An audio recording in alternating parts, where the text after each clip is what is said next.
خلقت انسان میں سب سے پہلا جو کام ہے وہ انسان چلنے کی کوشش کرتا ہے۔ لوگ کہتے ہیں کہ شاید یہ پیدل چلنا، یہ 40 کی واک، یہ حسین کی قبر کی طرف چلنا، یہ شیعوں نے کلچر بنایا ہے۔ یہ کلچر نہیں ہے، یہ عبادت ہے۔ حسین کی قبر پہ چلنے والے، قدموں پہ اعتراض کرنے والوں، حج کے دنوں میں صفا و مروہ پہ دوڑنا چھوڑو۔ ہم تو بڑے اطمینان سے چل رہے ہیں، ہم تو بڑے وقار سے چل رہے ہیں، ہم تو رکتے ہوئے جا رہے ہیں، ہم تو سانس لیتے ہوئے جا رہے ہیں، ہم تو ایک دوسرے کی خدمت کرتے ہوئے جا رہے ہیں۔ یہ قدم آہستگی کے ساتھ، وقار کے ساتھ، اطمینان کے ساتھ، احترام کے ساتھ، ہماری گردنوں میں کوئی غرور حسین نے ایسا دیا ہے، ہم کرم کی تلاش میں جا رہے ہیں، ہم حسین کی طرف جا رہے ہیں، ہمارے دلوں کو سکون ہے، ہم خرچ کر کے آئے ہیں، ہمیں نہ گرمی کی پرواہ ہے، نہ پیاس کی فکر ہے، نہ بھوک کا خطرہ ہے۔ یہاں پہ ہم اپنی پوری دنیا کو رونتے ہوئے حسین کی طرف جا رہے ہیں۔ حسین کے اس ماتمی کے چہرے کا وقار دیکھو۔ حج کے دنوں پہ صفا و مروہ پہ دوڑنے والوں، ہمیں بتاؤ صفا سے لے کے مروہ تک یہ چکر لگانے والے، نہ تیرے چہرے پہ اطمینان تھا، نہ تیری رفتار میں وقار تھی، نہ تیرے لہجے میں وہ کھن تھی، نہ وہ گرج تھی۔ آخر تیرا چہرہ اتنا گھبرایا ہوا کیوں تھا؟ آخر تیرے چہرے میں اتنی فکر کیوں تھی؟ اس لیے کہ تجھے خبر ہی نہیں تھی کہ تو کیا کر رہا ہے۔ تو نے یہ صفا و مروہ کے درمیان صحیح کی تھی یا کیوں کی تھی؟ کہتے یہاں ایک نبی کی ماں دوڑی تھی، نبی کی ماں دوڑی تھی، نبی کی ماں دوڑی تھی۔ اس کا مطلب ہے کوئی ماں بیٹا بچانے کے لیے دوڑے تو کیا اللہ قیامت تک کے لیے مسلمانوں پہ واجب کرے گا؟ اس کا مطلب ہے کہ وہ بیٹا بچانے کے لیے نہیں دوڑی تھی، وہ ایک حجت کو بچانے کے لیے دوڑی تھی۔ اور اچھی عورت حجت بچانے کے لیے دوڑے تو اللہ مسلمانوں پہ سنت بنا دیتا ہے، اور اگر کوئی عورت حجت کو لڑنے کے لیے آ جائے، وہ جتنے قدم چلی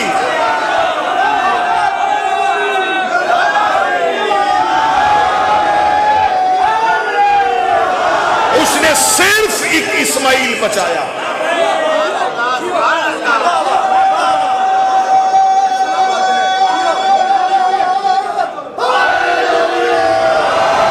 اس نے صرف ایک اسماعیل بچایا۔ جس نے صرف ایک اسماعیل بچایا، اس کے قدموں پہ چلنے والے آج دوڑتے ہیں۔ یہاں ایک اسماعیل نہیں بچا، یہاں پورا دین بچا ہے۔ جب ہم کرتے ہیں تو اس کو ہم کیا لفظ کہتے ہیں؟ مشی کر رہے ہیں۔ قبلہ تشریف فرما ہے، اس مشی کرنے کو، اس چلنے پہ اعتراض کرنے والے، یہ 40 واق تو انہوں نے ابھی شروع کیا، اس سے پہلے یہ کیا پیدل چلنا کہاں عبادت ہوتا ہے؟ اور میں تمہیں بتاؤں کہ اللہ نے کب کس کو مشی کا حکم دیا تھا؟ موسیٰ کی ماں نے حضرت موسیٰ کو صندوق میں رکھ کے نیل کی لہروں کے حوالے کیا۔ سورہ مبارکہ طٰہٰ آیت کا نشان 40۔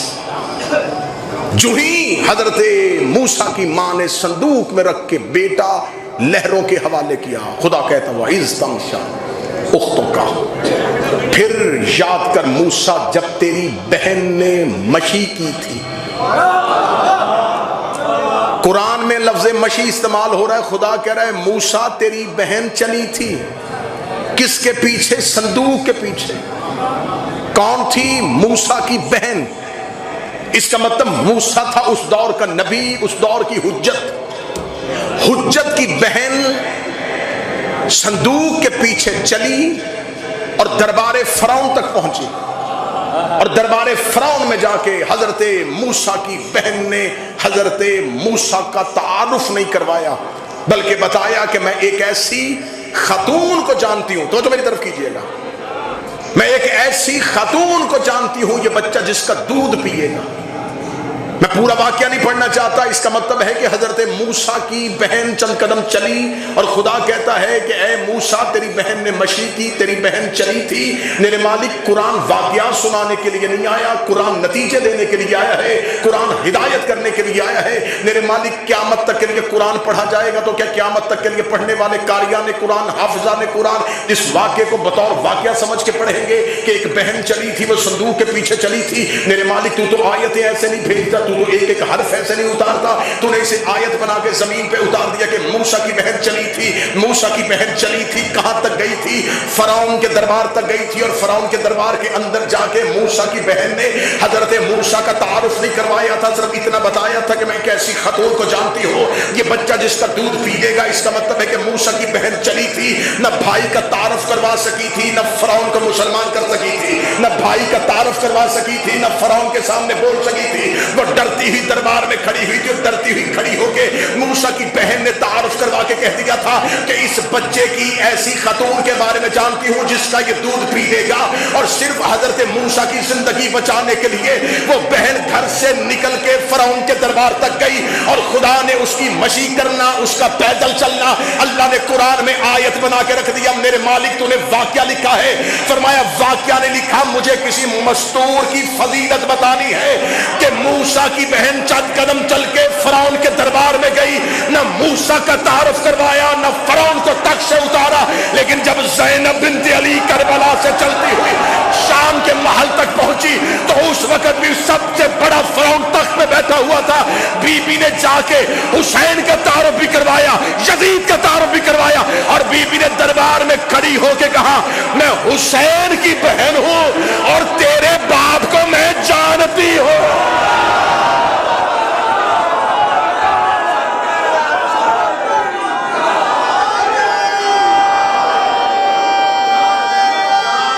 بسم اللہ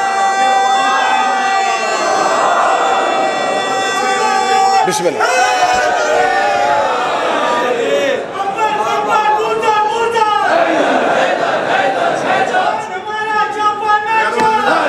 بسم اللہ سر، بسم اللہ سر، بسم اللہ جو 1176 1176 اور 7 بجے 8 بجے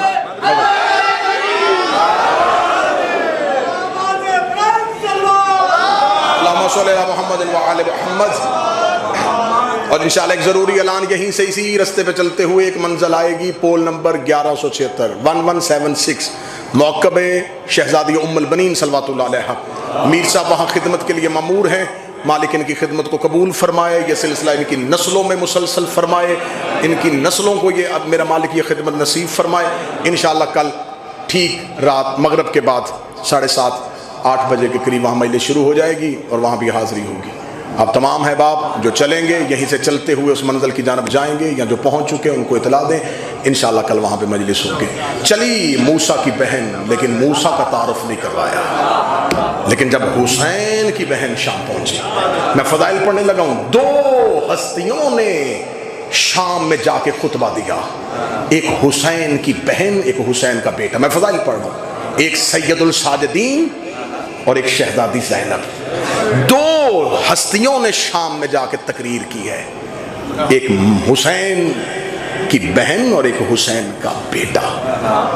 میں تقریریں نہیں پڑھنے لگا، میں خطبہ نہیں پڑھنے لگا، میر صاحب لفظ کہنے لگا، دونوں کے پورے خطبے پڑھ لو، دونوں کے خطبوں میں کیا فرق تھا۔ سجاد نے بتایا کہ ہم کون ہیں، زینب نے بتایا کہ تم کون ہو۔ اس سے اچھا جملہ نہیں کہا جا سکتا۔ مولا سجاد نے بتایا کہ ہم کون ہیں، اور علی کی بیٹی نے بتایا کہ تم کون۔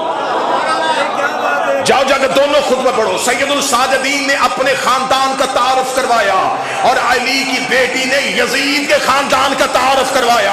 سجاد بتاتے رہے کہ ہم اہل بیت کون ہیں، زینب بتاتی رہی کہ تم بنی امیہ کون ہو۔ جملہ نہیں سمجھے تو میں اگلا آسان کر کے جملہ دوں، سجاد تولا پڑھتے رہے، زینب تبرہ پڑھتی رہے۔ علی کی بیٹی نے شام کے دربار،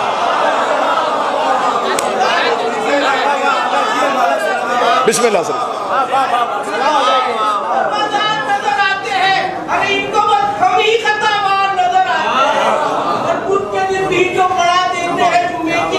بسم اللہ۔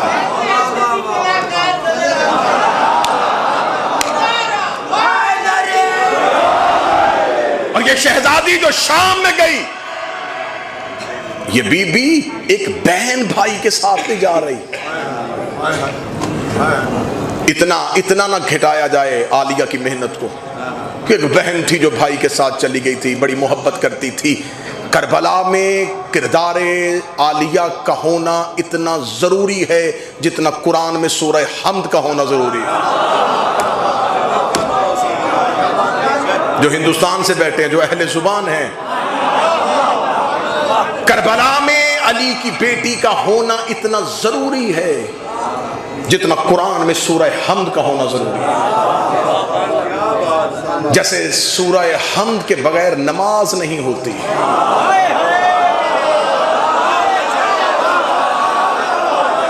عالیہ کے بغیر کربلا نہ ہوتی. یہ بہن بھائی کے ساتھ نہیں آئی, شہزادی کربلا میں پہنچی ہے. یہ ہمارا پیدل چلنا اسی بی بی کی سنت ہے, اسی کی سیرت ہے, اسی کا طریقہ ہے. سلام کرنے لگا ہوں اگلے جملے پہ علی کی بیٹی کو. یہاں ایک بہن بھائی کے ساتھ نہیں گئی, بی بی اپنے منصب کے تحت گئی.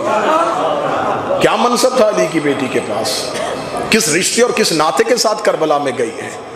جب شہزادی کا سلام کرتے ہو, شہزادی کی زیارت پڑھتے ہو, تو شہزادی کے القابات پڑھنا. شریکت الحسین لقب ہے میری شہزادی کا, شریکت الحسین. عام شیعہ سمجھتا ہے صرف اس لیے کہ امام حسین کے ساتھ سفر میں گئی تھی. یہ شریکت السفر نہیں, شریکت الحسین ہے. یہ حسین میں شریکہ ہے, صرف سفر میں نہیں, حسین میں شریک ہے. جب سے حسین ہے, جب سے حسین تب سے شریکہ. اس کی ایکو بند کرنا یا گونج ختم کرنا. جب سے حسین تب سے شریکہ. شریکت الحسین, حسین میں شرکت ہے اس کی.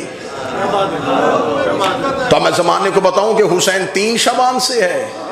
کہہ دیتا میں حسین 3 شعبان سے, اگر رسول کی حدیث نہ ہوتی. حسین و منی, جو محنت میں بولتے وہ ہاتھ اٹھانا. حسین مجھ سے ہے, اس کا مطلب جب سے رسول ہے تب سے حسین ہے. جب سے حسین ہے تب سے یہ شریکت الحسین ہے. تو پھر اگر ایک جست اور ایک اڑان اور بھرنا چاہو تو کیا مطلب ہے کہ رسول 17 ربیع الاول سے ہے. اول ما خلق اللہ نوری, سب سے پہلے اللہ نے میرے نور کو خلق کیا. جب سے یہ نور ہے تب سے حسین ہے, جب سے حسین ہے تب سے شریکت الحسین. میری شہزادی کا لقب عالمہ غیر معلمہ. یہ لقب بی بی کو کسی شیعہ مولانا نے نہیں دیا. چوتھے امام نے بازار شام میں اپنی پھپھی کا تعارف کرواتے ہوئے کہا تھا کہ میری پھپھی عالمہ غیر معلمہ ہے. میری پھپھی وہ عالمہ ہے جس کا کوئی معلم نہیں ہے. آسان کر کے جملہ کہوں, ان پڑھوں کے گھر میں کوئی کہے کہ میں نے کسی سے نہیں پڑھا تو سمجھ آتا ہے. ہائے ہائے ہائے ہائے. ان پڑھوں کے گھر میں کوئی کہے کہ میں نے اپنے گھر میں کسی سے نہیں پڑھا تو سمجھ میں آتا ہے. جس گھر میں سارے ہی پڑھے ہوں اور کوئی اس گھر میں کہے کہ میں نے کسی سے نہیں پڑھا, جو ہاتھ نہیں اٹھا یہ علی کے گھر میں غیر معلمہ ہے. یہ باب علم کے گھر میں غیر معلمہ ہے. 5 سال یہ شہزادی پلی ہے رسول کی گود میں, رسول کے ہوتے ہوئے غیر معلمہ, علی کے ہوتے ہوئے غیر معلمہ. امام حسن, امام حسین, سید الساجدین, امام محمد باقر علیہ السلام, ان آئمہ کے ہوتے ہوئے غیر معلمہ. کتنی فضیلت ہے اسی ایک لقب میں, عالمہ تو غیر معلمہ, جو اہل بیت کے گھر میں رہ کے بھی غیر معلمہ ہے. اگر ہضم کر سکو اور برداشت کر سکو تو میں عالمہ غیر معلمہ کا اپنے عقیدے میں اگلا ترجمہ کر دیتا ہوں, اللہ کی شاگردہ.